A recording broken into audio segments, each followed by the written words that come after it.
Assalamualaikum warahmatullahi wabarakatuh. Di sini saya akan menjelaskan tentang tiga jenis pemidanaan, yaitu pemidanaan retributif, dan restoratif. Pemidanaan restitutif adalah pendekatan pemidanaan yang berfokus pada pemulihan kerugian atau kerusakan yang dialami oleh korban akibat tindak pidana yang dilakukan oleh pelaku. Tujuan utama dari pemidanaan ini adalah untuk mengganti atau membalikan keadaan korban ke posisi semula sebelum kejadian tindak pidana tersebut terjadi. Dengan kata lain, ini lebih kepada memberi ganti rugi kepada pelaku secara langsung.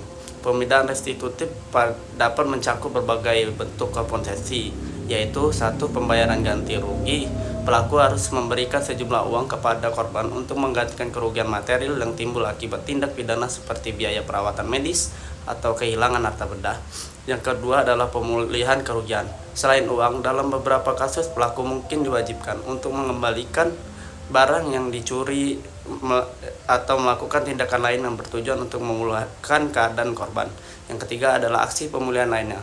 Kadang-kadang pelaku dapat diwajibkan melakukan tindakan yang berhubungan dengan pemulihan sosial atau emosional korban, seperti meminta maaf atau melakukan kerja sosial untuk membantu masyarakat.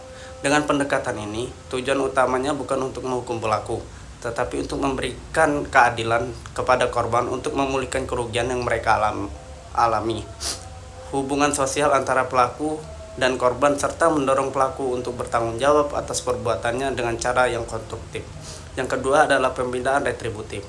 Adalah pendekatan pemidanaan yang berfokus pada pemberian hukuman sebagai bentuk pembalasan terhadap perbuatan pidana yang telah dilakukan oleh pelaku.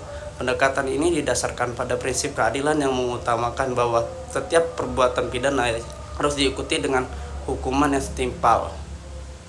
Dalam pemidanaan retributif, tujuan utamanya adalah untuk memberikan balasan yang sesuai dengan kejahatan yang telah dilakukan. Tidak ada tujuan pemulihan atau rehabilitasi yang utama dalam pendekatan ini, melainkan penekanan pada pembalasan terhadap perbuatan bersalah. 1. Hukuman sebagai pembalasan. Hukuman yang diberikan sebagai reaksi langsung terhadap perbuatan yang melanggar hukum. Misalnya jika seseorang melakukan pencurian, maka mereka dihukum dengan hukuman yang sesuai dengan beratnya tindak pidana tersebut. Yang kedua adalah keadilan distributif. Keadilan pemidanaan retributif menekankan bahwa hukuman harus sebanding dengan kejahatan yang dilakukan. Misalnya kejahatan yang lebih serius atau berat yang diikuti dengan hukuman yang lebih berat pula. 3. Fokus pada keadilan. Retributif menekankan keadilan yang lebih bersifat punitif, yaitu memberikan hukuman yang sesuai dengan kesalahan yang dilakukan tanpa memperdulikan aspek pemulihan korban atau pelaku. 4. Efek jerah. Salah satu tujuan dari pemidanaan retributif adalah menciptakan efek jerah bagi pelaku yang dihukum maupun bagi masyarakat secara umum agar tidak melakukan tindak pidana yang serupa di masa depan. Yang kelima adalah penyelenggaraan. Proses hukum di sistem retributif seringkali terfokus pada pemberian sanksi hukum yang jelas dan tegas, mengarah pada peradilan yang formal dan mekanisme hukum yang ketat dalam menentukan hukuman. Secara keseluruhan, pemidanaan retributif lebih berorientasi pada keadilan hukum yang tegas, bertanggung jawab atas perbuatan pelaku sehingga dapat menciptakan rasa keadilan dalam masyarakat. Yang ketiga adalah pemidanaan restoratif. Adalah pendekatan pemidanaan yang berfokus pada pemulihan hubungan antara pelaku tindak pidana, korban, dan masyarakat. Tujuan utama dari pemidanaan ini adalah untuk memperbaiki kerusakan yang terjadi akibat tindak pidana, bukan hanya melalui hukuman tetapi dengan melibatkan semua aspek terkait dalam proses penyelesaian masalah ini. Pendekatan ini menekankan rekonsiliasi, dialog, dan rehabilitasi.